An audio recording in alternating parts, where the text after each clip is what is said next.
Welcome, everybody, here in the room and online. I'd like to welcome you to the Legislative Policy Committee for September 12, 2022, and we're starting at about 5 after the hour. Actually, the first order of business is to consider the minutes from our last meeting, and I'll accept any corrections or a motion to approve.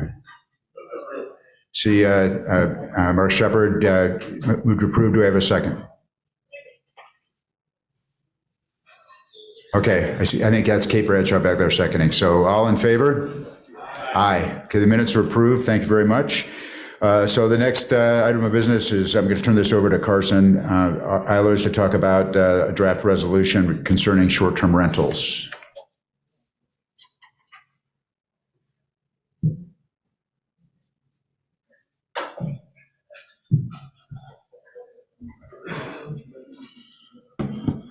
All right, thank you, Mayor Silvestrini, and thank you everybody for being here today.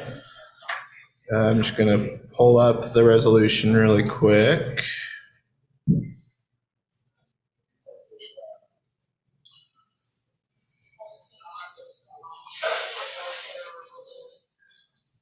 All right, so hopefully everybody can see that. So this is the resolution. We've mentioned it. I think this is the second time now. I'll wait for Liam to get up to monitor the chat there. Good effort, Liam.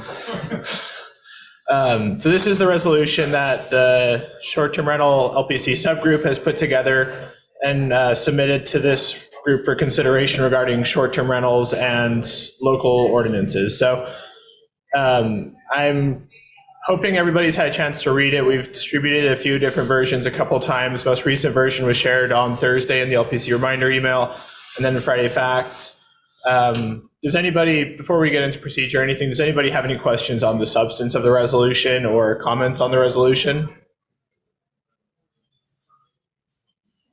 Liam, can you let me know if there's any comments online? Yeah.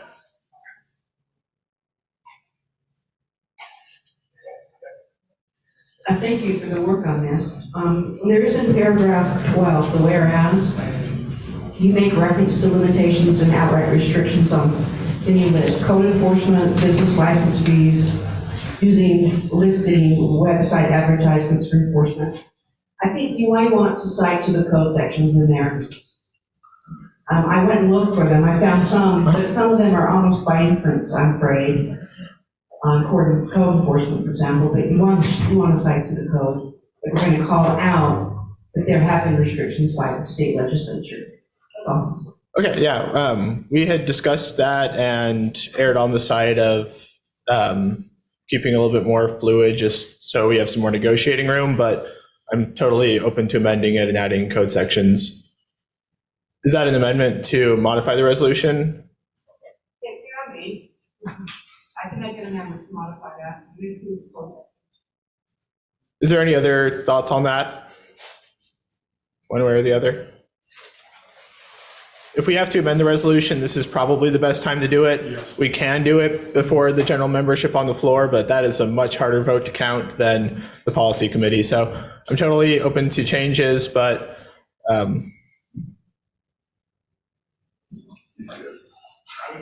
yeah, I'll just pull that.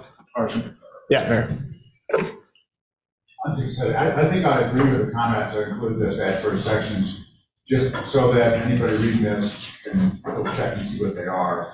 It just makes it more clear, I think, and they are what they are. So I would support the amendment. Are you making a motion to amend it? Yes, Mayor. I will second it. Thank you.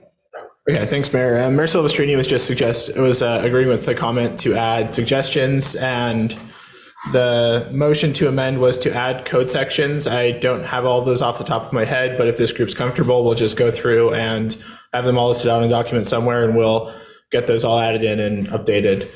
So let me make note of that really quick. Liam, can you make note of that somewhere on a piece of paper? Yep. Thank you. We have a few comments coming online. David Johnson asked, can we highlight the primary thoughts on the subgroup, both pros and cons? I think David's referring to I don't know if it's in specific relation to that comment or just the resolution at large. David, if you want to, in general. So yeah, I'll just give a little bit of context on the working group. For those of you who aren't familiar with it, we started this work group 2 years ago to try to vet through some of this policy. There's a lot of complex interaction between state and local code for regulating short-term rentals, and it just makes it kind of a mess. So we formed a work group with representatives from small communities, rural communities, bigger cities, suburban communities, to try to come together and figure out what policies we need to enact, or we need to encourage the state to enact, to make sure that we have the autonomy we need. We as local governments have the autonomy we need to choose the decisions and policies that best fit our communities regarding short-term rentals. Some communities you want more flexibility, some you might not. And that was kind of the gist of the work group. We've discussed everything from tax policy, state and local tax policy, to the listing provisions, to code enforcement, to trying to think, there was like 9 items on the original list that we started with. And David, I'm happy to answer anything more specific, but that's kind of just the quick high level. We tried to encapsulate everything in this resolution. You'll notice there are some areas that we left more open than others. We want to make sure, we as staff asked the work group and suggested that we have some room to negotiate, so we're not necessarily committing to specific asks, but giving general direction to staff and to the board of directors to be able to go forth and negotiate with other stakeholders and figure out an optimal outcome.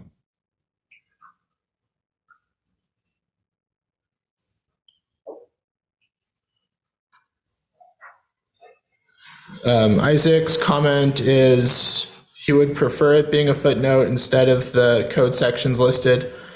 Let's see. I think for that formatting issue, we can just work with, we as staff can figure out what the best template is, and we'll work with the work group to vet that readability. But I think the general direction from the amendment was to just make sure that they're listed. Yeah, perfect. Any other comments on the substance of the resolution?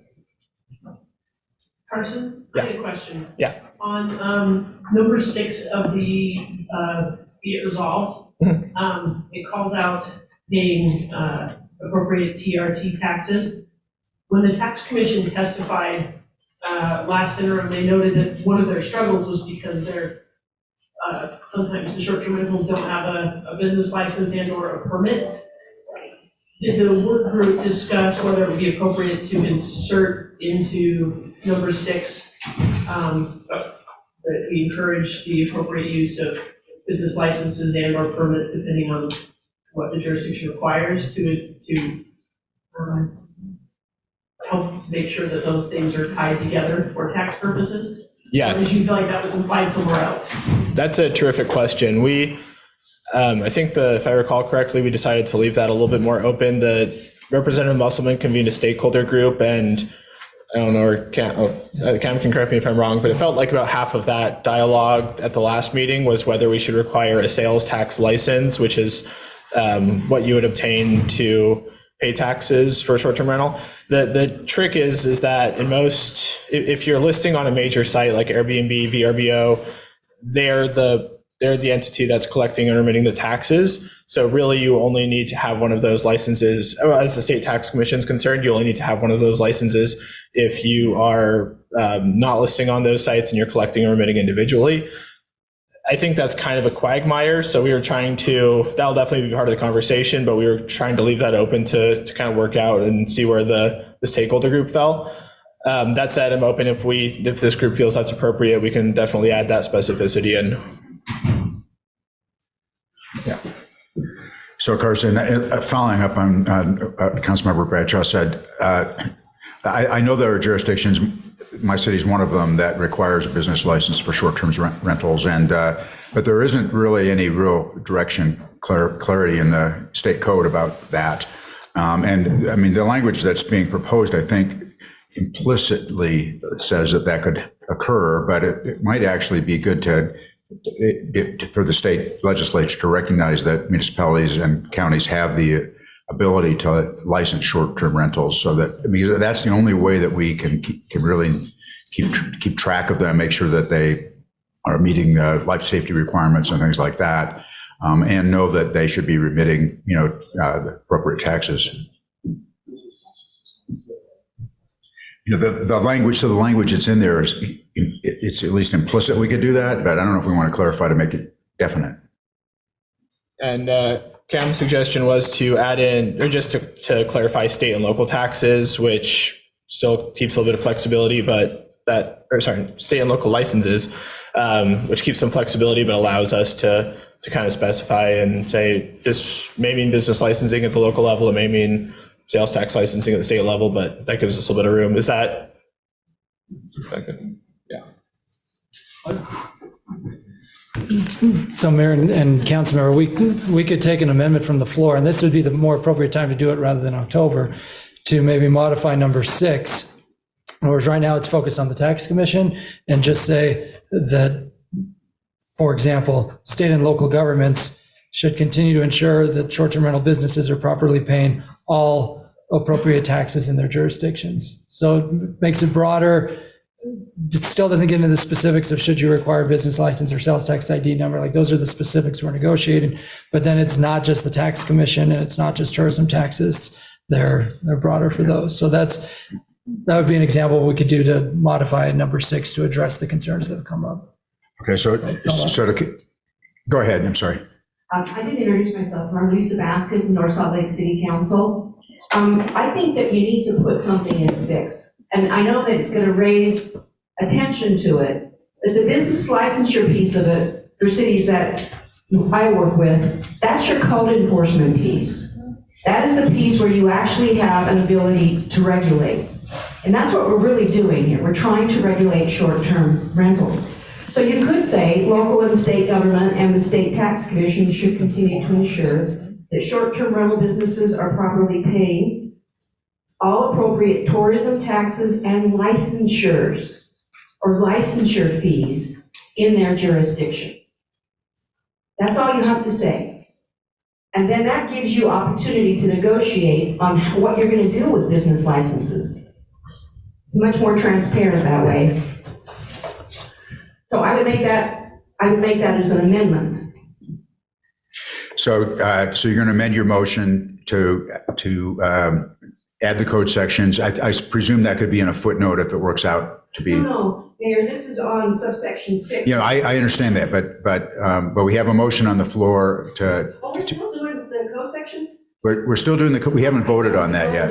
Okay. Okay. So there's 2 ways to do this. One is to just call the question on your code section insert, and then make a subsequent motion, or since you made that motion, you could amend it to include both things. The code section addition and the amendment to paragraph 6. I think probably it would be, I misunderstood. I think it'd be better to vote on the motion separately. All right. So if you want the motion with regard to the code sections being in the resolution is my motion. Yeah, and I seconded that, so I'll call the question. All in favor of that? Does everybody have the motion in hand? It's to add the reference to the state code sections that put restrictions on short-term rentals into the body of the resolution, either as a footnote or however the drafters want to do that.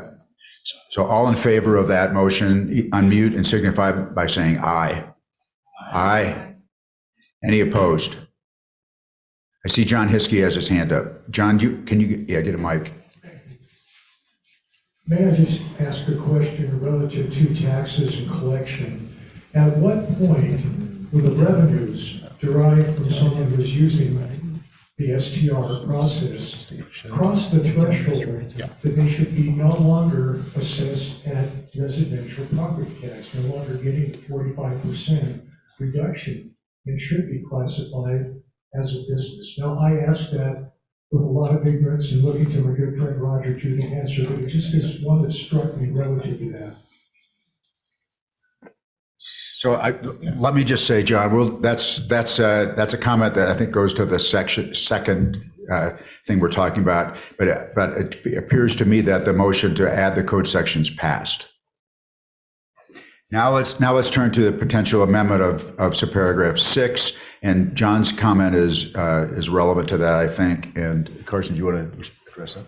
Yeah, happily. Thank you, Mayor. So that's a great point, John, and I've actually had a few emails regarding that. So that was one of the items that we discussed in the work group. So we need to repeat what, I'm sorry. Some people didn't hear. So for the benefit of those online, John Hiskey asked a question about at what point, if a short-term rental is rented out X percent of the time, at what time should it lose the residential exemption, if at all?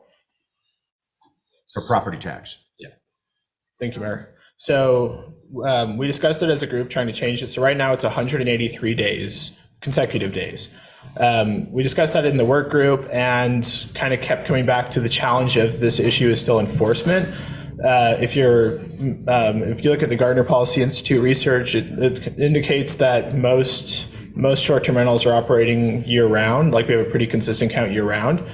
So it kind of comes back to whether the county assessor actually has the tools that they need to enforce that 45-day rule to begin with, or sorry, the 45% rule to begin with. And since that was sort of the provision of the county assessor, we kept it loose. We specifically mentioned local enforcement tools in that subsection, in the section 12. But we didn't want to get too prescriptive in the resolution clauses because we felt like that was sort of the county assessor's role more than it was our role. Roger. The primary residential exemption applies to any property that somebody lives in as their primary residence. Most of the time, that's 183 days, which is 6 months. So if somebody's there as their home, then the question gets into, do you start segregating a portion of the property off of their regularly renting?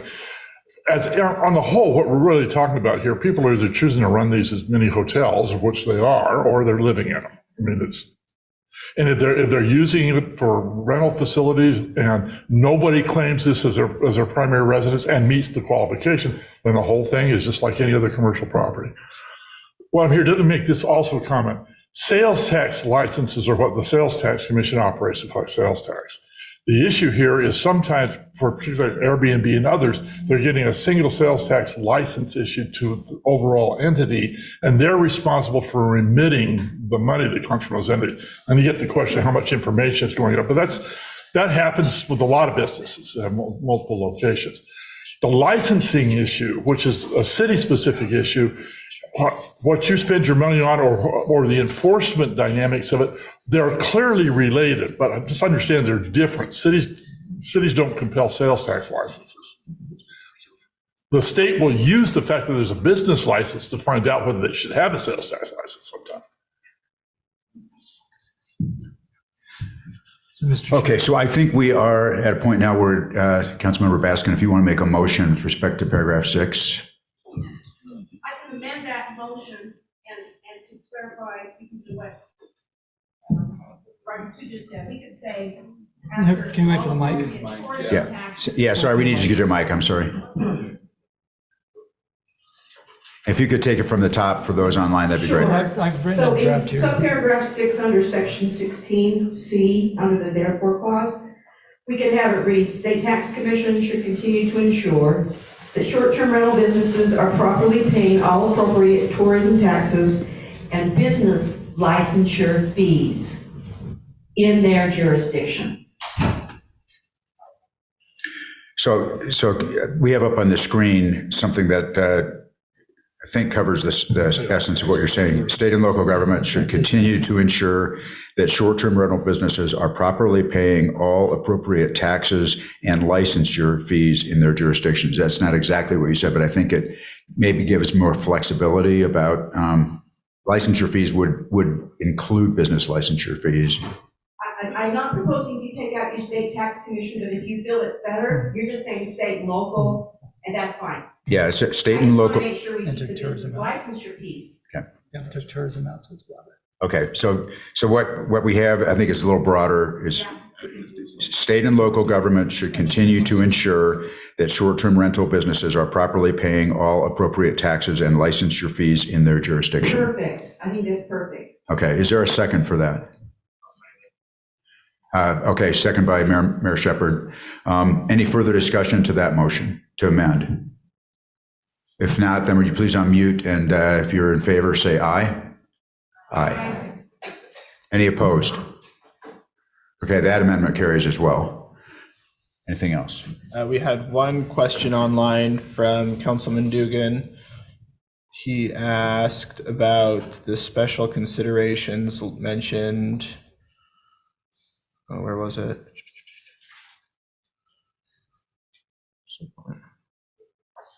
Sorry, now I'm trying to awkwardly find references to an older 16. Yeah. Thank you, Liam. So, was it 16? I thought it was. Paragraph 1, that's what he's talking about. Oh, sorry. Thank you. So when we say special restrictions, we again use that was kind of a term of art. Short-term rentals are regulated by what we've referred to as the Notwell language after Representative John Notwell. This is a weird provision in state law that prohibits local governments from using site listings to enforce their ordinances. There's not really any other area of code where you can't enforce an ordinance using commercial speech or advertisements. So we don't want to super specifically call that out for political reasons, but that's really what we're referring to, is just that really narrow, very specific code. Trying to answer questions here. Great. Are there any other questions? And everybody's already figured this out, but for those of you who are online, please just type your vote into the chat box and make sure that your name is accurate. It looks like everybody is, so way to go. But that's how we'll be casting votes for today. Okay, so then I guess we're down to if someone's willing to make a motion to approve this resolution or recommend this resolution to the full membership of the league at the annual meeting. I'll look for a motion for the LPC to do that. Mayor Tran, you want to make that motion? Okay, we have a motion to approve the resolution by Mayor Tran. Is there a second? We have multiple seconds. I don't know. Anyway, okay, if you'd unmute, all in favor? Aye. Any opposed? Okay, thank you. Thanks, Carson. Yep, thank you, Mayor. We'll just do some quick math. It looks like it's unanimous, but we will mention otherwise at the end. Back to PowerPoint. Okay, so next we want to move on to talk about the Commission on Housing Affordability Concepts with CAM, and this may be the meat of the meeting. I don't know. Huh? I'm okay. Perfect. Carson, great job. And thank you, everybody, for your feedback. I think the resolution's in a better place now than it was an hour ago. So thank you for that. As Carson mentioned, we've had several stakeholder meetings with Representative Musselman and with others in this space. And don't kid yourselves, it's going to be a heavy lift at the legislature to make any changes in the short-term rental space. Part of the reason our short-term rental group decided to go through the resolutions process was to demonstrate that the short-term rental issue is bigger than just a Moab issue or a Park City issue, and really is a local government and a quality of life issue. So thank you for contributing to the resolution. And we, as a short-term rental work group, met last week to work through and consider different concepts that we'll be discussing with Representative Musselman later this month. And all of those concepts are consistent with the resolution that you just recommended. So with that being said, the timing of September is fascinating because we're meeting right now. In an hour and a half, some of us will be meeting with the Property Rights Coalition for the Land Use Task Force meeting. Then tomorrow, the Commission on Housing Affordability is going to look at the recommendations from the 3 subgroups within the commission. As a reminder, there are 3 city reps on the Commission on Housing Affordability: Orem Councilmember Tom McDonald, Salt Lake City's Andrew Johnston, and Salt Lake City's Danny Walls. Danny is there on behalf of the RDA Association. The other 2 were appointed by the league several years ago.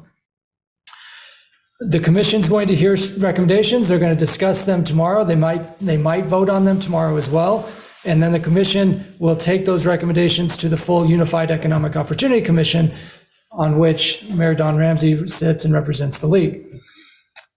then we'll see all of you again at the annual convention in a few weeks, and then again at the October LPC. And then you can see that the deadline for both the CHA and the UEOC to make the final recommendations is in November. So normally when you think about the legislative calendar, we're always focused on the last week of the session because that's when the madness happens. With the UEOC and with the CHA, they have been pushing hard to have all of these discussions and recommendations finalized during the interim. Now, realistically, what I think will happen between November and the last week of the session is there will still be a lot of dialogue and a lot of moving pieces. But this is why all summer we've been working on these issues, and we surveyed the league membership to help give us direction on these general concepts. So here's the flow chart of the Unified Economic Opportunity Commission. And again, this is a parallel track to your normal legislative meetings. So these are all the different subgroups that have been meeting within the UEOC space. Several of you represent the league because we have league representatives on each of those subgroups. Now, before we get into the commission and the specific concepts for consideration, I'm going to do my best to do a Land Use 101 primer because this helps set the stage for the different topics that are likely to come before the CHA tomorrow. So first is just the quick Reader's Digest review of the difference between legislative action and administrative action in the land use context. And part of the reason why Todd Godfrey's sitting up here in front is so that if I get something wrong, Todd can hop up and provide additional clarification. Much of this will be reviewed to you because you've all been in this space, but the legislative action is what sets the policy and is known in the Land Use Development and Management Act in LUDMA as a land use regulation. When you look at Supreme Court jurisprudence around land use regulations and around legislative actions, that legislative act is referable because the legislative authority rests with the people. And the people exercise that through city councils, they exercise that through the state legislature, or through themselves through the initiative or the referendum process. So I've just quoted the Carter v. Lehigh decision where the court essentially said, it doesn't matter what the statute says about an act, if it's legislative or administrative, if it is an exercise of legislative authority, if it involves the promulgation of laws of general applicability or is based on the weighing of competing policy considerations. Okay, so in a nutshell, that's your legislative authority that you exercise as elected officials. An administrative action is where you're applying the policy that the city council has set forward. Administrative actions are non-referable. They are known in the Land Use Development and Management Act as land use decision. Now, state law right now is flexible in that it allows for the Planning Commission or the City Council to influence and hold hearings on administrative acts. Doesn't necessarily require it. At one time, state law did require public hearings for these types of administrative actions. Now, state law doesn't, but it's still allowed. So at times that can put a planning commission or city council in an awkward spot where one moment you're exercising your legislative authority, which includes significant public input, and in the next minute you're exercising administrative authority, which does not have the same degree of public input, but that's hard to explain to a room full of the public that wants to provide input on both. I just cited to one court case that I thought helped illustrate some of the tricky situations that administrative acts can sometimes result in, where the court, quote, said, the opposition of neighbors is not one of the considerations to be taken into account, unquote, when determining whether to issue a development permit. So that's just one example in the administrative context. The reason I'm doing this is because in our deliberations this summer with the Land Use Task Force, and by extension, the Commission on Housing Affordability, there's been a lot of back and forth about legislative actions, administrative actions, the proper process for both, and the impact of decisions or regulations in both when it comes to moderate income housing. So the last slide I have in the Land Use 101 section are two other key terms that I'll be referring to over the next half an hour, but I want to make sure we're all on the same page about. One is moderate income housing. What is moderate income housing? If you'd asked this question a year ago, the answer would have been, it depends on who you ask, because state law treated moderate income housing differently depending on which statute of the code you're in.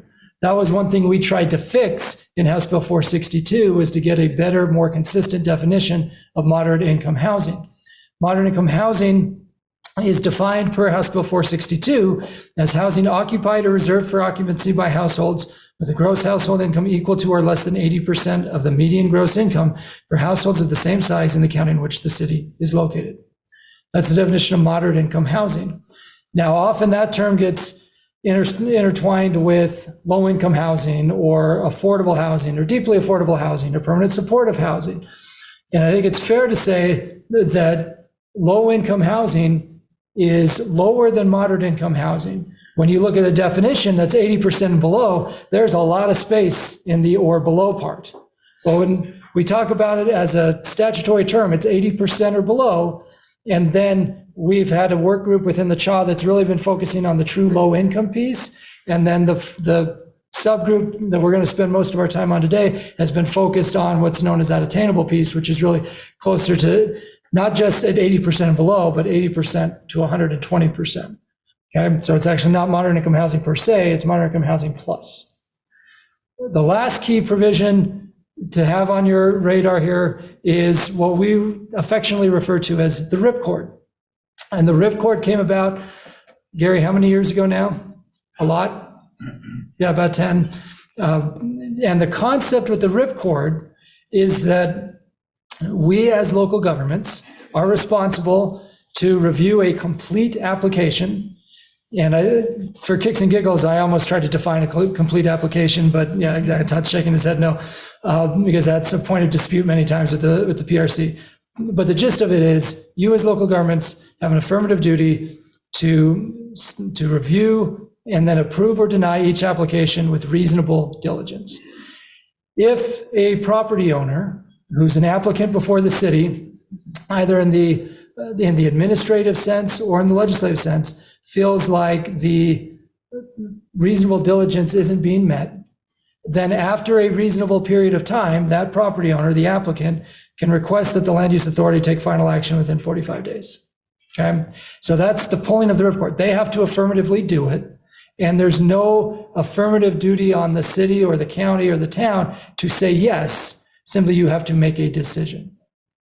I'm going to pause there on the 101 slides. One, checking my facts, and two, checking the audience to make sure there are no questions about that context before we jump into the concepts that are on the table. Anything online? I can't see. I see there for chat, but I don't know if that, okay, perfect. Great. Okay, then we brought this up in every meeting, and we'll continue to bring it up in every meeting, that in the last 4 years, we have seen the housing gap shrink from 56,000 units statewide to 31,000 units. Now, that is not moderate income housing units, that's just units in general. Likewise, we issued more building permits as local governments in the last 3 years than any 3-year period of time in state history. We have been reciting that till we're blue in the face, and it's gotten some traction at the legislature and with other stakeholders, but it's vital that you as local government leaders are also repeating that with your elected officials and with your legislators. And of course, cities plan for housing. We don't build housing. We shouldn't be punished for things outside of our control. Okay, so House Bill 462 that passed last year, and we went to the league board a couple of weeks ago and said, okay, the status quo around House Bill 462 is cities have to proactively plan for moderate income housing. If you don't, you're ineligible for the Transportation Investment Fund, which is ballpark $700 to $800 million, depending on the year. Those are state dollars that can be spent in your communities. And then we emphasized, and I'm doing it again right now, that the reporting deadline this year is October 1st, which is 3-ish weeks away. October 1st, by the way, is also the Utah-Oregon State game. But make sure you don't get too distracted by the game. Get your reports in, because then DWS has to turn around in the next couple of months and do their statewide report as they build out the database, which will then inform the policy discussions at the Capitol. So league officers, Justin and I met with the governor's senior staff, I guess this was the end of August, and we met earlier in the summer with them. The league officers basically said, can we have some time for 462 to actually get implemented before we start down the path of additional policy change? And Mayor Silvestrini, what was the polite response? Maybe. Yeah, that's probably too polite. I mean, the answer was no, there's still a sense of urgency, but there was at least an acknowledgement that we needed the data from 462 to help inform whatever comes next. So that's really on us to make sure we get the data in and to help inform those conversations. I chatted with Bill this morning. He's still available as a resource for these next few weeks. If your city's struggling, let us know as staff. We want to make sure we work together to ensure that everybody meets that October 1st deadline. Okay, so let's jump into then what's on the table. Now, we're not going to ask the LPC today for guidance on each one of these points because we actually already did for most of them. The LPC survey that we've sent out for the last 3 weeks asked about a lot of these concepts. The results are still preliminary because it's still open. In fact, we have about 50 responses, and our hope is that after this meeting, a lot of you will fill it out so that when we meet with the league board next week, we've got the full data set that we can go back to the league board and say, here's the direction that the LPC gave us. So if you haven't filled it out, the link was in Friday Facts. It was in last Thursday's LPC alert email. We can send it to you as well. What I'm going to quickly talk through now is what the perceived problems are that we've been discussing in the Land Use Task Force and the CHA. And then you'll notice in bold, there are a couple of concepts that have come up in recent weeks that were not in the survey. So See if I can minimize that. Up thing. I can't do it on here though. Gotcha. Well, We're just missing that top. all right, I'll let you guys be technical with it. But, okay, so what it says along the top, column 1 is the perceived problem. Column 2 is the proposal that the Property Rights Coalition has put out there. Column 3 are the policy concerns that we've raised and pushed back on. Column number 4 is possible alternatives. And column number 5 are the LPC survey results as of last night when we went through them again, okay? And then they're color-coded. Now, this is important because in a minute, we're going to ask those of you in the room and online to basically answer the questions that are right now is in lines 2 and 3, because we don't have survey results on those. We're going to be discussing them this afternoon. We want general direction from this body, okay? So the first piece was around public clamor and how public clamor influences general plans and influences the rezones that seek to implement general plans. The Property Rights Coalition has said, let's just make general plans binding and therefore make zoning administrative, or allow for by right development of moderate income housing if it's in your general plan. We've pushed back on those concepts, and we've instead talked about revisiting the referendum, signature thresholds, or going the same route we went with stationary plans last year, which was that if a city council approves a rezone with 2/3 majority vote, it's non-referable. Still legislative act, but non-referable. That would be consistent with the state constitution around state legislative actions that become non-referable. When we asked these questions in the survey, your response back to us was that the PRC proposals were in the very concerning category. And as a reminder, there are 4 categories. Is very comfortable, somewhat concerning, very concerning. The survey results thus far have said very concerning for the PRC proposals, but actually very comfortable at looking at the referendum language. The second public clamor piece is one we're going to ask you about here in a few minutes. And that is also public clamor around general plans and zoning, but stops short of by right development or making general plans binding. Instead, state law would create a different threshold for review for rezones that include a significant amount of moderate income housing. So for example, right now, you have your general plan, a rezone comes forward that would be consistent with the general plan. You as a city council could deny that rezone petition, and you can't be arbitrary and capricious, but you can deny that rezone petition.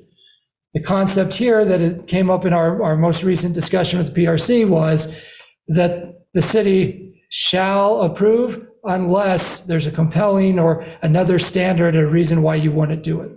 So for example, it could be that you don't have infrastructure in place yet to accommodate any development in that space, moderate income housing or otherwise. So therefore, granting a rezone doesn't make sense at this particular point in time. But essentially, the state would be putting the thumb on the scale to say, this should get rezoned for moderate income housing unless you show a reason why not. So it would be a partial erosion of your legislative authority on the zoning side, but it would still have to be consistent with your general plan and what you've planned for there. So again, we're going to ask a simple question about that in just a minute. Any questions about that concept before I move on to the next one? I've got a question in the back. Carson, is there anybody online? Just have it queued up in case there is. Just on item number 1, the fact that we're saying we're very comfortable with referendum changes, I guess, I'm not sure all of us are necessarily there. If the legislature wants to change that, that's up to them. But I don't think it should be perceived that we as cities are recommending changes, to the referendum code. I think as cities, we need to allow the people their voice and not necessarily be on the forefront of that. So again, that's the only nuance I'd say, but I appreciate your approach. I think this very much helps clarify some of the issues, and obviously we need to ask questions, but I would just question whether we're very comfortable with referendum changes. I think if it occurs naturally, that's one thing, but I don't think we as cities should be asking for those referendum changes on behalf of the citizens. And I'm glad you pointed out the nuance, because it's one thing to say we're comfortable with this potential outcome. It's another to say this is what we should lead out and propose, right? And the surveys, the intent of the surveys, we had put 30, I think it was 34 policy outcomes on the table for you to say kind of which outcomes are you comfortable with. The next question, which Mark pointed out, is what should we lead out with versus what could we say, yeah, we could live with that type of result. So I think that's a very important nuance that Mark just pointed out. Any questions about item number 2? Because you are going to need to do a live poll here for us in a couple minutes on this one. How are we defining public? Yeah, Mayor Zoltansky. What's considered public clamor anyway? Yeah. I mean, public participation, we're always promoting engagement. We want participation. We want our community educated, participating in local decision-making. I mean, I think couching it in the first place as public clamor sets a negative connotation to the engagement. And so as a starting point, should we really be calling this public clamor as something that we don't want clamor, like, everybody just pipe down here? Or should we, I don't know, I guess I'm more on the thought of inviting public participation and promoting public engagement. Yeah, that's a great point. The reason I put it in quotations is because that's the term that if you were listening to the Commission on Housing Affordability, you would hear. So that's why I used the term in quotations. I'll let Todd speak more about how it comes up in the land use context. Our court coined that term, looking at courts from other states, probably in the 80s, I think. And it is used with I guess I would call it a negative connotation. It isn't defined anywhere in law very specifically, but it came apart in an administrative case. And we've all heard this, and I'm going to speak in high generalities, but we've had subdivision proposals where we have neighbors stand up and say, you're going to kill kids. We've all heard sort of the kind of level of comment, and it's intended, I think, to sort of connote comment that isn't necessarily objectively, factually based and isn't oriented toward the decision standards. So it's the kind of comment we do hear on zone change proposals, higher level policy oriented. Then we hear it on administrative actions where it's generally not helpful for the decision. I don't think we want to go about trying to define it, but that's kind of the context where we're talking about those subdivision, site plan, conditional use permits that go in front of legislative bodies where they're acting in an administrative role, and we take legislative type of comment. That's been the troubling part of it, I think. Yeah, and Mayor, and I think at the legislature and in our interactions with leadership, even after that, this is how they characterize it. They want to insulate us from our residents from the public clamor, and so that term isn't something I think the league is advancing as a descriptive thing of what we're hearing from the Property Rights Coalition and some in the legislature. I don't know of it as a legal term of art, but I think even just adopting that language is troubling to me, because we're rate, how we should weigh public clamor. I mean, obviously, we would probably discount really inflammatory comments and give a heavier weight to thoughtful, reasonable voices, even if it is repetitive. But I don't know, this is just kind of troubling because it's just from the language itself, it puts us versus them. It sets up that dynamic, and that's not something that I favor. No, and I think your comment also sets the stage nicely for lines 2 and 3, because item number 2 is referring to the legislative actions where, by definition, when a city is going through a general planning process, the city wants as many voices as possible. And whether it's clamor or not, you want as many voices as possible because it's the residents are the ones who live in that community, right? So in the legal execution of administrative actions, as we've discussed internally, state law right now is not exactly clear on how best to engage the public on administrative actions, which is different than when you want and proactively desire to engage the public on legislative actions such as general plans.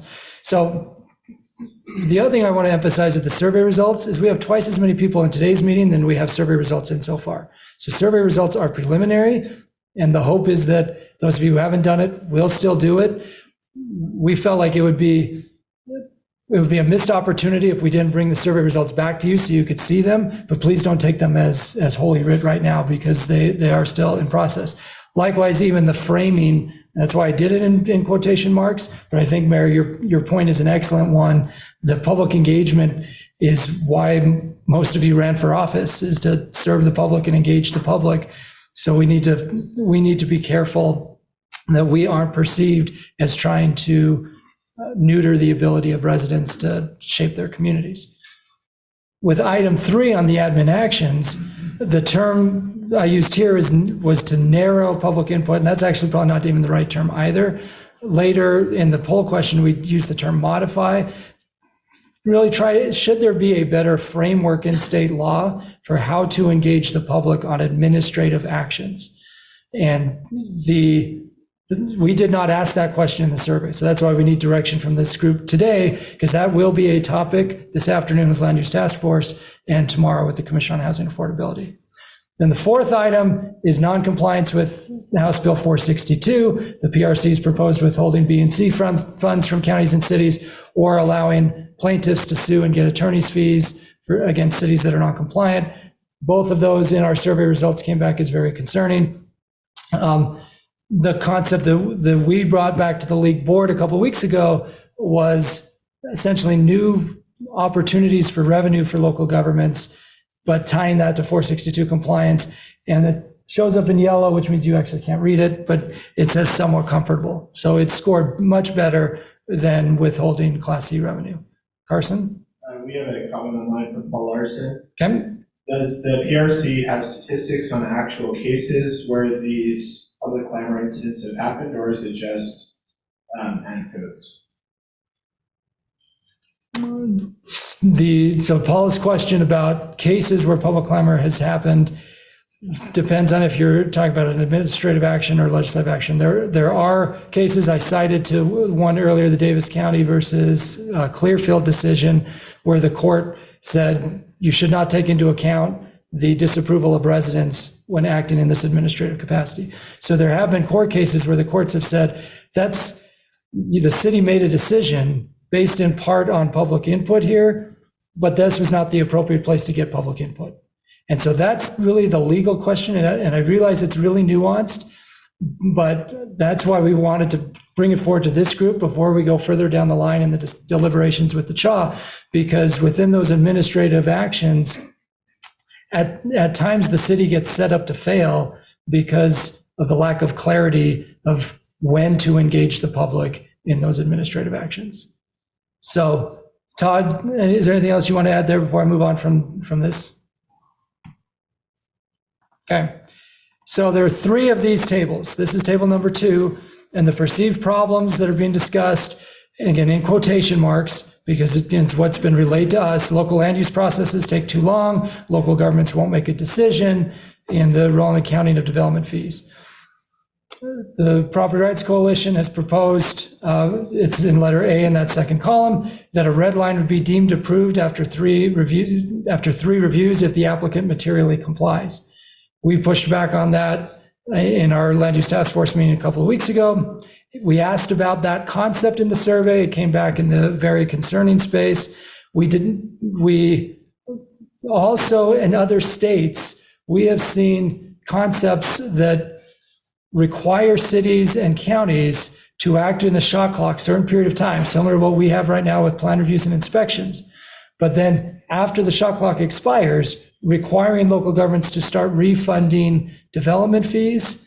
So in our case, we have to meet plan review requirements within 14 days. On day 15, we'd have to start refunding development fees. Okay, that's what the state of Florida just did a few months ago. Other states are in that space. So we asked about that concept in the survey, and the survey results came back that that one was in the somewhat concerning space.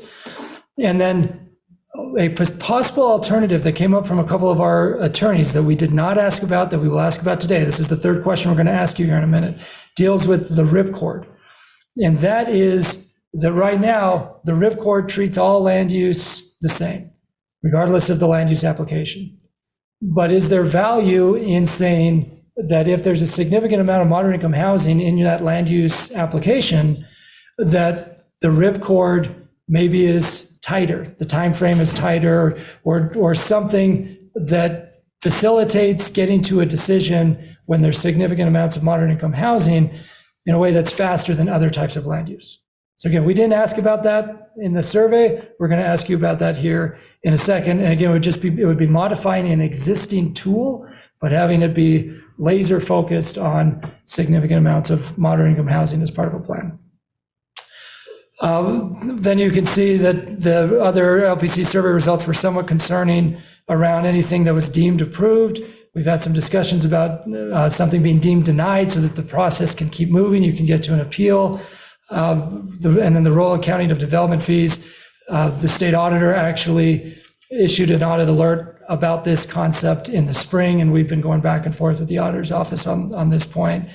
Again, the survey results were somewhat concerning, and we submitted a letter to the state auditor on this topic back in the spring. One of the main points that we made to the auditor was, you don't have the legal authority to do this audit alert. Well, one way to get that legal authority would be if the legislature gave it to them. So stay tuned on that one. Okay, last matrix. This is essentially a catch-all, but it's infrastructure, short-term rentals, moratoriums. We did not ask about moratoriums, which is item number 10, because we felt pretty comfortable about where we're going in that space. We asked on short-term rentals. This one was really interesting, especially in light of the resolution that you just recommended. You're very comfortable in restoring some regulatory authority, but it was very concerning if you had to, if state law required you as a city to open up more residential zones. That was actually the original genesis of Representative Notwell's bill, was I'll give you more tools in exchange that you cannot prohibit short-term rentals. They have to be allowed in all residential zones. And so that was excellent feedback, especially combined with the resolution of how we should negotiate in that space. On items 8 and 9, you'll see the green pop up again and the yellow pop up again, and this is around infrastructure funding and development standards. We've proposed through the UEOC that the state ought to significantly invest in the state infrastructure bank in a similar way that they invested in the local match with ARPA funds last year, and partner with cities to build water and sewer infrastructure that could open up areas for development.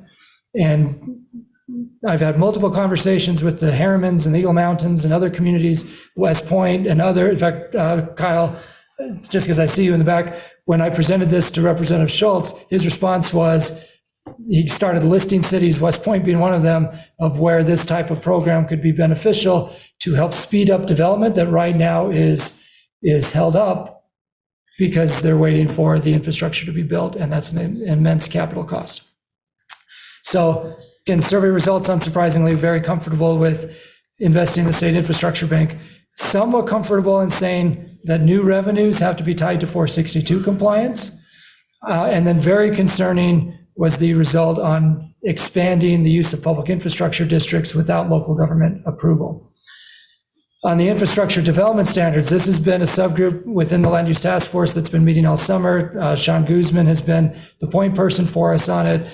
And the results came back very concerned about uniform standards for all public infrastructure. That's actually where the conversation started. But it was actually right on the line between somewhat comfortable and somewhat uncomfortable of having some consistent standards around residential roads, such as the base and the width of the roads, as long as there was some local flexibility. And the policy desire that the PRC has expressed is that if there was more consistency with those requirements around residential roads, that in turn at a macro level would bring down the cost of developing housing units. Okay, so that is a summary of about half of the UEOC survey results. The other half were outside of the CHA space, but were about property tax and other things. So again, if you haven't filled out the survey, please do so. It was in Friday Facts. But thus far, that's given us some pretty good direction on how to engage with the CHA and the Land Use Task Force, with the exception of these 3 items that have come up in recent weeks. So here's how we're going to do this, recognizing that under our bylaws, the LPC only takes votes on resolutions or specific bills. None of these are bills. So we're going to use online the polling feature, right, Carson? Yep. Okay, good. We're going to use the polling feature, which means in the room, we're going to ask you to raise your hands. And we will be keeping track of the raised hands for very comfortable, somewhat comfortable, oh, hello. Very comfortable, somewhat concerning, very concerning. So you'll need to cast a vote of one of those 4 on each of these 3 questions. Before we open that up, are there any clarifying questions for Todd or for me on poll question 1, poll question 2, or poll question 3? I'm going to read them right now, make sure we're clear on them, but if you have any clarifying questions, now's the time. So poll question 1 gets back to, with apologies to Mayor Zoltansky, what I'd referred to as public clamor, what I'll now refer to as just the role of the public when local, and they would say local government shall rezone to allow for moderate income housing according to your general plan, unless there is a compelling reason not to do the rezone. Compelling is in quotes because that was just a fill-in word to help illustrate it. That may not be the right standard, but that just helps illustrate it. So the way this would work, using my hometown of Murray as an example, if Murray has planned for housing in this part of town and they were planning to have moderate income housing there consistent with 462, and a property owner comes in and says, we want to rezone to allow that, then the city would have to do it unless there is a compelling reason not to, such as infrastructure costs or something else. Okay, so that's poll question 1. Poll question 2, you'll see the terminology we've used here is just modify the role of public input in administrative acts. Now that could be any number of things. So we're not asking you to figure out what that should be right now. It's really just a general policy direction. So it could include, when does the public provide input? Does the public provide input at the public hearing, or does the public provide input earlier on in the process? How does the public participate? Does the public hearing turn into an evidentiary hearing? And again, the public input's earlier, and then the actual hearing is just evidence on whether or not the proposal meets the requirements set out in the law. And then what should the roles of the Planning Commission and the City Council be in these different types of administrative actions? And we're not asking you to identify an answer. We're just asking for the general direction if this is a concept worth exploring to modify the role of public input in administrative actions. And then poll question number 3 is the ripcord. Modify the current ripcord in state law to have a narrower time frame, or that's probably the one that makes sense, but there could be other ways to do it, to modify the current ripcord in state law to expedite proposals that have significant moderate income housing. Again, that's short of saying thou shalt approve. It's thou shalt make a decision within a certain period of time. Phew. Okay, I've seen enough smiles and head nods and head shakes that hopefully this is clear. Before we ask for people to start casting your votes on the poll, any final clarifying questions on poll question 1, poll question 2, or poll question 3? So I've got Mark's hand got up before Carson's hand. And I'm not even wearing my glasses, so I'm quite certain that happened. So we're talking moderate income housing, not density. So there's a difference in the conversation. Is there any reason to believe that that narrative is going to change before we vote on this? As in the next 2 minutes before we vote? No. The legislature going to flip it and say now it's density, not moderate income housing. So I'll repeat it for those online. Is there, if this body were to say, you know, we're somewhat comfortable examining poll question number 1, does it flip from moderate income housing to just density? And we all know that in many cases, density does not equate to affordability. Mark, I think that's always a concern. When this concept came up at the most recent attainable housing subgroup under the CHA, I asked that very question of it was actually of Chris Gambroulis. And Chris's response to his credit was, if we go down this path, it should be focused on actual moderate income housing and not just on any sort of housing density, you know, whatever the case may be. So that was a back and forth between him and me with maybe 10 other people in the room. But I think it's a very good point to consider that, and the way we frame the question is focused on moderate income housing, not on density. So good clarifying question. Carson.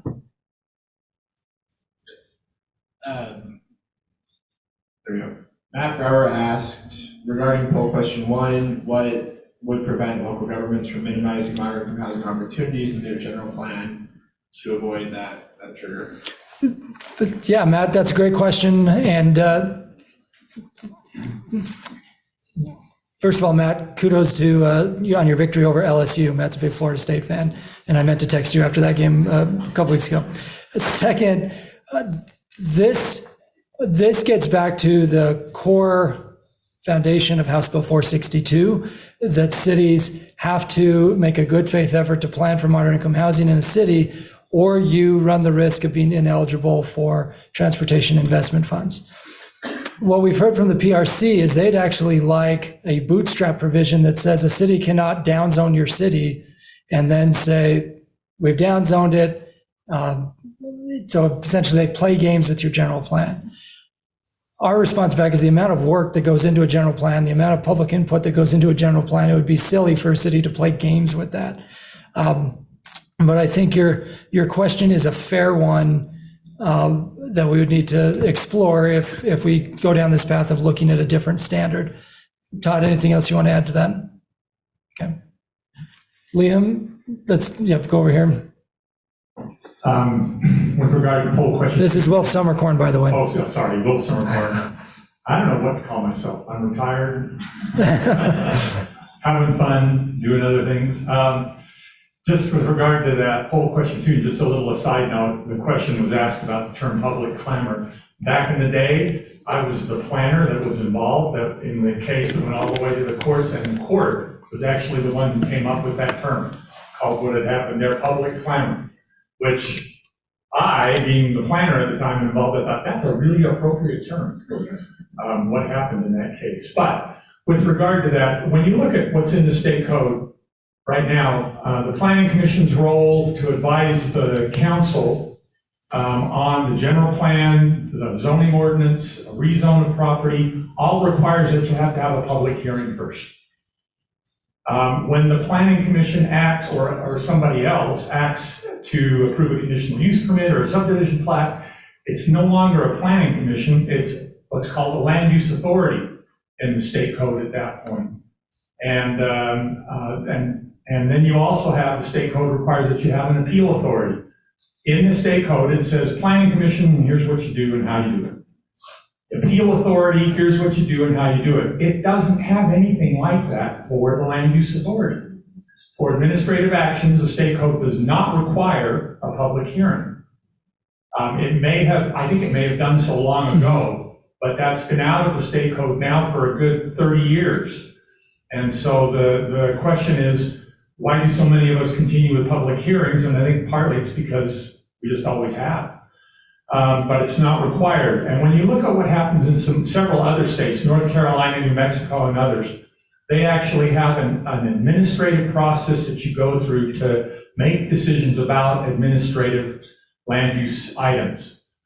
And that does not necessarily mean not having a public hearing, certainly not having a public meeting, but there may be other rules in place for how you deal with those kinds of hearings so that you get facts and evidence rather than opinion, or what you do with the information that you get.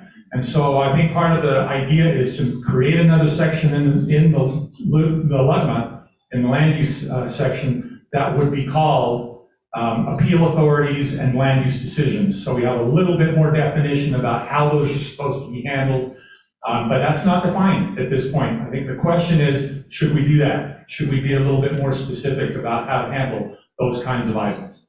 Yeah, that's excellent, Wilf. And Wilf may be retired, but he still spends a lot of time in the land use space. In fact, this past Friday at the American Planning Association Utah Chapter Conference, I sat in on a workshop that Wilf co-presented on this very topic to a room full of our own planners, and it was a really good discussion about what this could look like. Again, our hesitation from a league staff perspective is we wanted to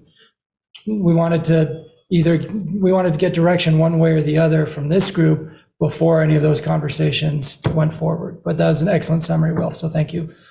Any other final clarifying questions before we're going to ask for the direction from the group? Carson, anything else online? Mayor Silvestrini.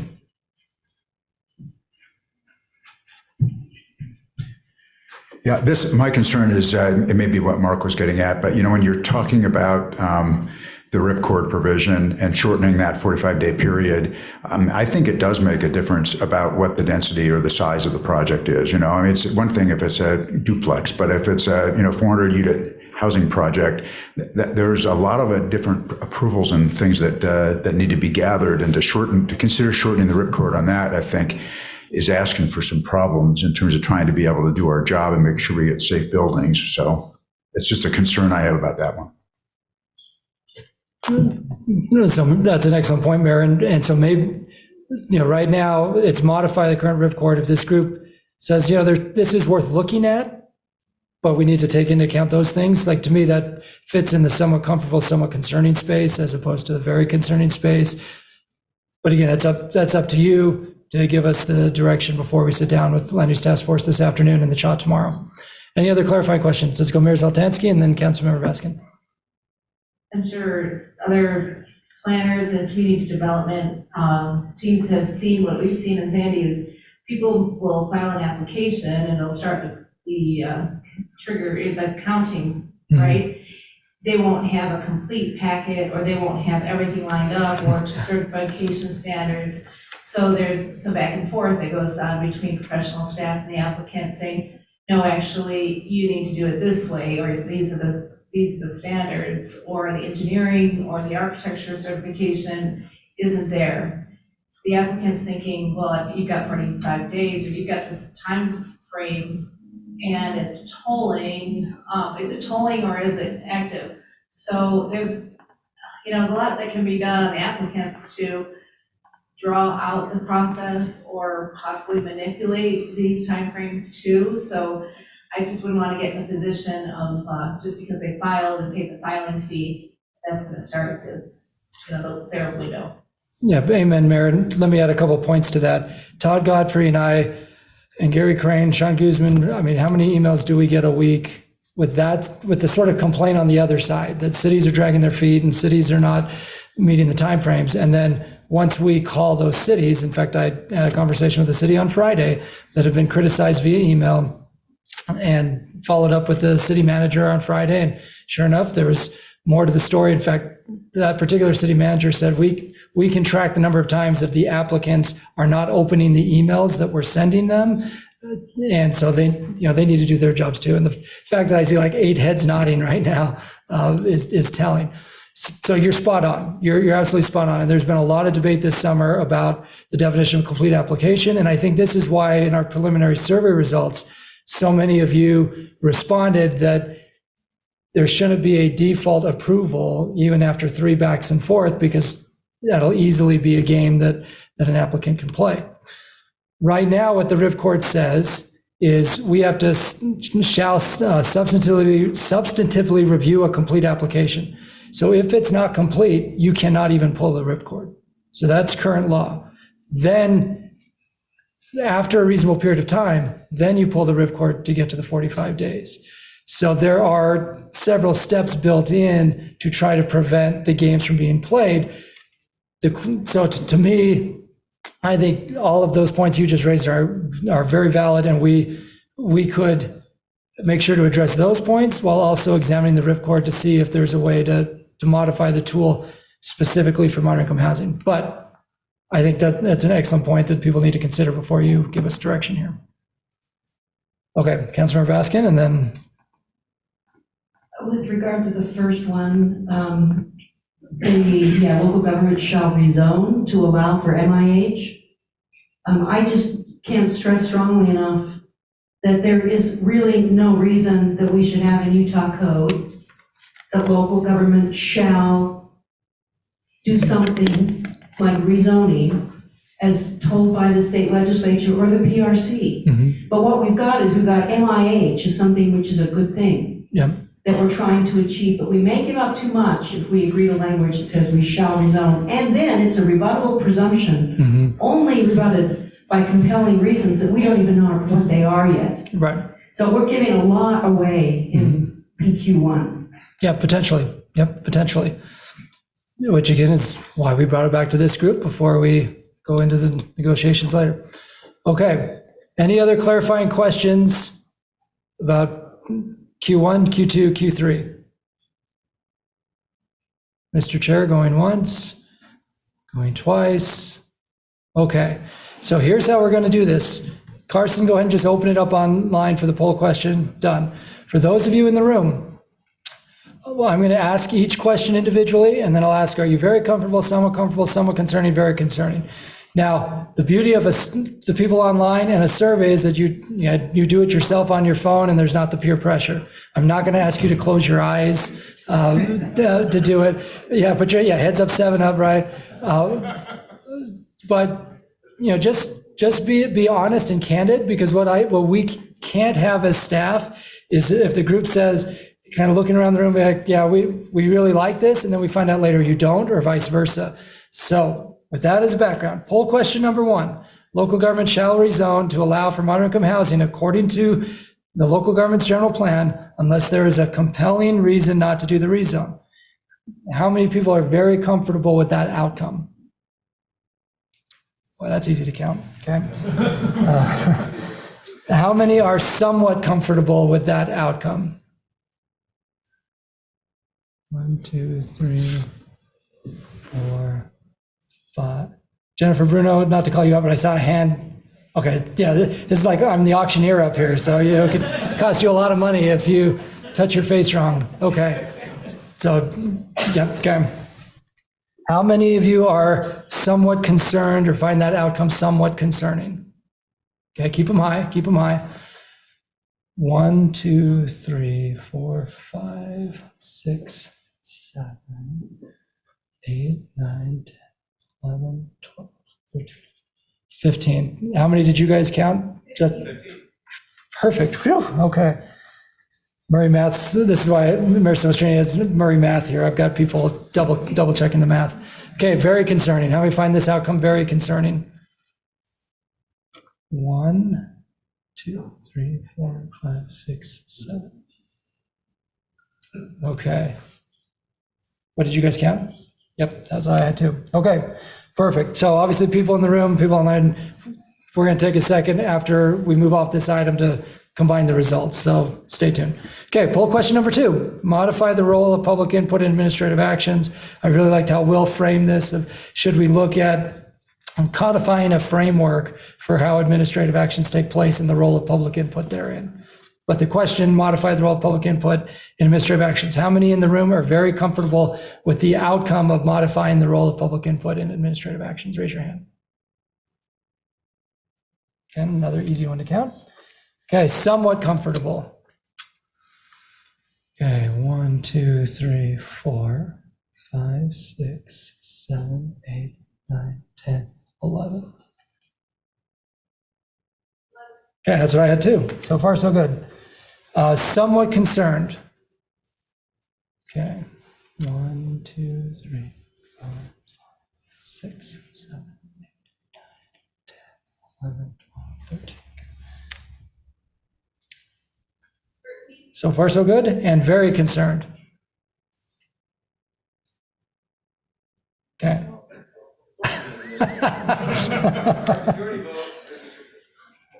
No, I did not already vote. Wow. That is militant, Justin. Okay. And then last one, poll question number 3. Modify the current ripcord in state law for proposals with significant moderate income housing. We've listed narrower time frame. There may be other ways to do it. Very comfortable, raise your hand. Okay. Somewhat comfortable? 1. Somewhat concerned?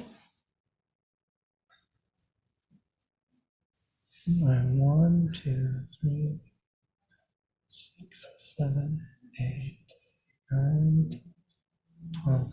Okay. Yep, that's what I had as well. And then very concerned. 1, 2, 3, 5, 6. Okay.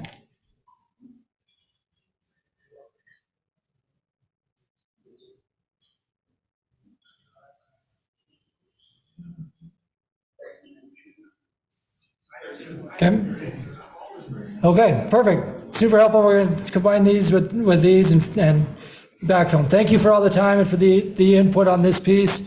I have 2 more slides and I'll give it back to Justin.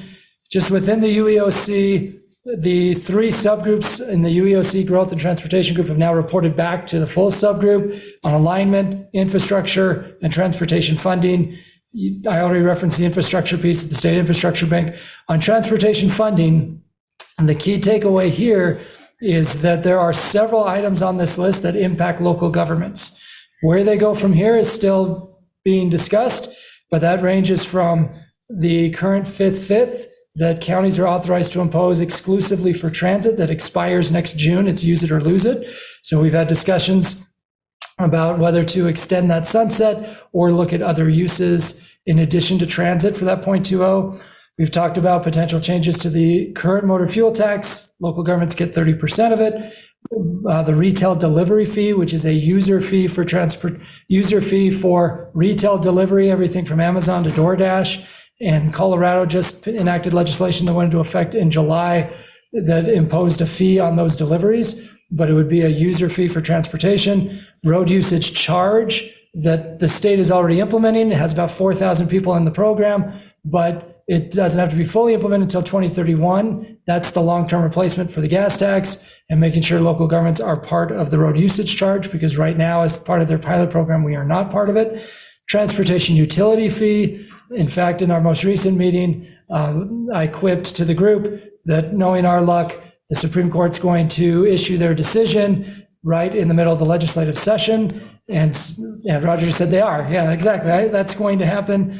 And so making sure that's on the agenda for potential discussion, and zero fare transit, which has primarily come up in the UTA context, but could also impact the transit systems outside of UTA.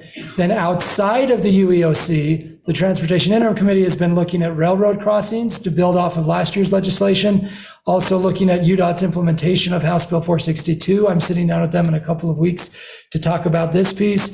And then what I've termed state and local coordination on main streets. But Matt and Heber, this is your issue, but it's also an issue we've heard about from Clearfield and from North Ogden, Pleasant View, and others, where whenever there is discord between UDOT's vision for a road and local government's vision for a road that's a state highway that also doubles as, say, a commercial corridor in the city, where the city may have a certain vision for that corridor, whether it's a historic Main Street or redevelopment or multimodal mixed-use development, but they're competing interests with what UDOT's trying to accomplish in that road. So we'll be asking for some follow-up information on these topics from you in future meetings, but just wanted to get those on your radar screen. And then the other subgroup in the CHA is on affordable housing. These are the 3 asks that they're going to be making of the CHA tomorrow. We will be discussing these with our board later. And then last but not least, here is who's on the CHA. We told you who the league's reps are, but you can see that Mike Gallegos from Salt Lake County is on there. Jeffrey Jones from Summit County is on there. Representative Waldrop, Representative Briscoe, Senator Fillmore, Beth Holbrook from UTA, and others. So you can see the cross-section. Normally, we would say, go call your legislator when we're talking about proposals. At the right time, we may be asking you, if you have relationships within the CHA, to contact people on the CHA, depending how tomorrow goes. So stay tuned on that front. Thank you, everybody, for the tremendous feedback on both 462 and the CHA issues. I'm going to sit down with Carson now and start working through these numbers and turn it over to Molly and Justin to hit the other items on the agenda for the next 5 to 10 minutes. So thank you, everybody. I'm just going to kill time while Molly walks up here. So we do have a couple. There are other issues going on. This one is potentially timely. So Molly's going to come up and talk a little bit about the homelessness issue, and then we'll give you a really quick overview of what's coming up elsewise. I was just waiting on my walk-on music, but you clearly didn't read my rider. I'm so sorry. So HB 440 in this past legislative session contained a provision that required Salt Lake County's COM and COG to identify a temporary overflow shelter to operate this winter. COG and COM worked really diligently throughout this interim to source a location. Of the Salt Lake County cities, almost all of them submitted 1 to 2 sites for consideration. And through the process with service providers and the state, that big list of ours was whittled down due to issues with floor plans and property owners. And ultimately, the COG ended up submitting the Calvin Smith Library in Mill Creek, which could host around 100 beds, along with flexing the existing shelters for another 175 beds. That would have put 275 temporary shelter beds available in Salt Lake County for this winter. When we started this process, we were told we needed 300. About a month ago, we were told we needed 400, and in the OHS meeting this past Friday, we were told we needed 450. So it's been a bit of a moving target. With that, the Office of Homeless Services reviewed the Salt Lake County plan, and they did not find it sufficient, which means that we are now in a case where we may be looking at a preemption to cite something. In the letter, it did sound like OHS was hopeful that we could work with Mill Creek and find a way to make the plan work, but the risk of a preemption is still on the table. With that, the buffers that were negotiated into the bill have made it so that most of the county cannot be preempted. There's a small slice of, I believe, about northwest Salt Lake and a couple other patches throughout the county that could be. But with that, we are looking at a potential chance of a special session to revise those buffer zones so that the state can look at a preemption if needed. We're working really closely with Wayne's staff as well as with Representative Elison to figure out what the short-term kind of policy fix is for this, as well as what the long-term policy solution is, because as having now gone through this overflow plan selection, it's not a very viable process for a long-term solution. Happy to answer any questions if there are any. Yes. I just want to say kudos to Mayor Silvestrini and his city. Absolutely. Yes. For saying we would be willing. Way to go, Mayor Silvestrini. Yeah. Talk to me after Thursday when I go to the neighborhood meeting. So I've had some conversations with Wayne on this, and he's in a difficult position on this, and I don't want to reveal everything that we talked about, but bottom line of it is he recognizes that cities in Salt Lake County actually went through a good process and all that, and the only reason he really rejected this is because he needs the authority to flex the existing resource centers in order to accommodate the expected overflow. And if he just accepted Mill Creek and the Salt Lake County COG-COM proposal, he felt he would not be able to do that under the provisions of House Bill 440. So he's happy with what we did. And we are in Mill Creek, we're still going to move forward with with that temporary overflow shelter, which will house about 100 people, basically. So anyway, wish me well on Thursday, and we have a fun week. I have a taxation thing tonight and a homeless thing on Thursday. So Party in Mill Creek. If there's nothing else, I'll pass the time back to Justin.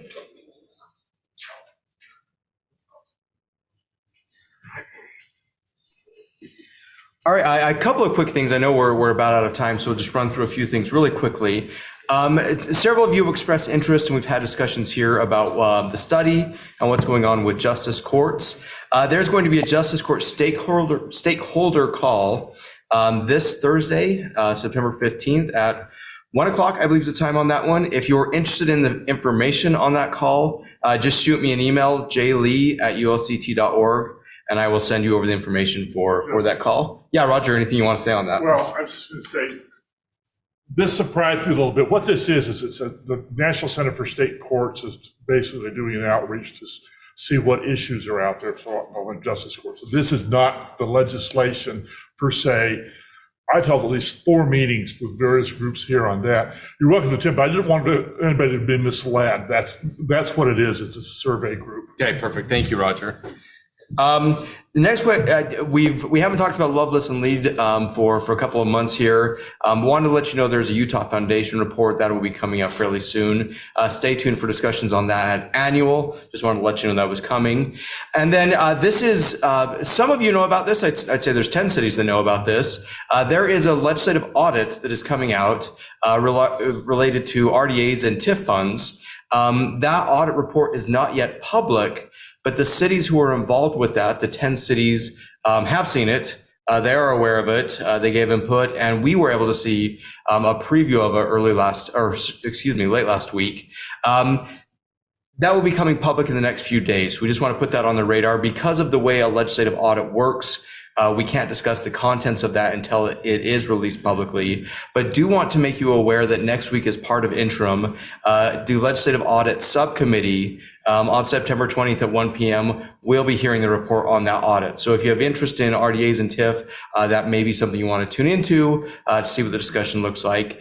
And of course, we'll be monitoring that for any other potential legislation. The other quick things I want to make you aware of, Carson was going to do this, but I'll do it really quick. Also, if you want to pay attention to nothing I'm about to say, pay attention to Friday Facts. We will have information on this and has been out there. But if you need to put input on the rule regarding 462, send us the comments. We're looking at things with methodology, the DWS database, and the October 1st deadline for those reports. So if you have input on the rule, I know it's a very quick thing and we don't have a lot of time, but please send us your input. We can also share more information if you have interest on that.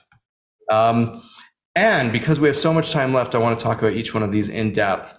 I promised Cam we would have an LPC where he doesn't have to get up here and talk about the CHA and UEOC the whole time. So just want to make you aware there are plenty of other things going on out there in the legislative world. And most of these do not have bills open yet.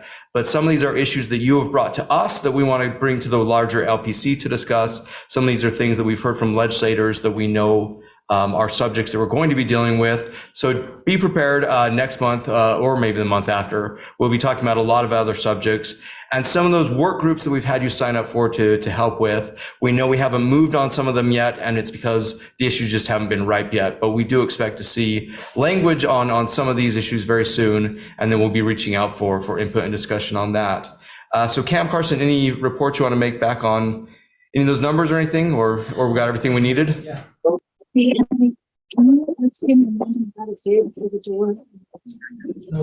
we had, all told, we had 75 individuals who gave us direction, both in person and line combined.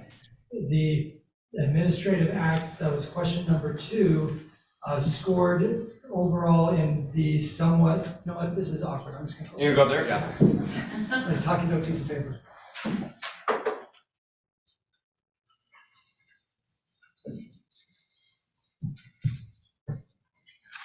Okay, hi again, I'll be fast because we're 5 minutes over. So this is our draft copy of everything that we asked in the survey, organized by very comfortable, somewhat concerning. Very concerning as we took the scores from the 75 individuals who gave us direction, both combined in person and online. Admin Acts, which was that looking at it, number 2, ended up scoring in the middle of the pack in the somewhat comfortable space. The number 1, which was the potential compelling standard around general plans and zoning for moderate income housing, scored right on the edge between somewhat comfortable and somewhat concerning. So somewhat comfortable, somewhat concerning, right on the edge there. And then modifying the ripcord, scored in the middle of the pack of the somewhat concerning space. So what Carson is basically doing now is taking those results, recognizing that they're outside of the survey, but we'll add them into our survey results to help guide our direction. For the remaining survey questions, if you haven't filled it out yet, please fill it out, because we'll be presenting to the board next week and using this in our advocacy. So thank you very much, Justin. Or Mayor Silvestrine, I'll turn it back to you to remind people about upcoming events. So thank you, everybody. And by the way, kudos to BYU. I actually did stay up late to watch that game, so kudos. Upcoming That was somewhat painful to say, but there you go. Okay, so the league convention is October 5th through 7th, and next LPC is October 16th. That'll be here. Yeah. And then if you haven't signed up for Friday Facts, since that's how the communicates. Because the 16th is a Sunday. Yes. Okay. Set you up for failure there. That says the 16th. All right, the 17th then. Make a note of that, I guess. Anyway, thanks, everybody. Look for a motion to adjourn. All in favor? We're out of here. Thank you.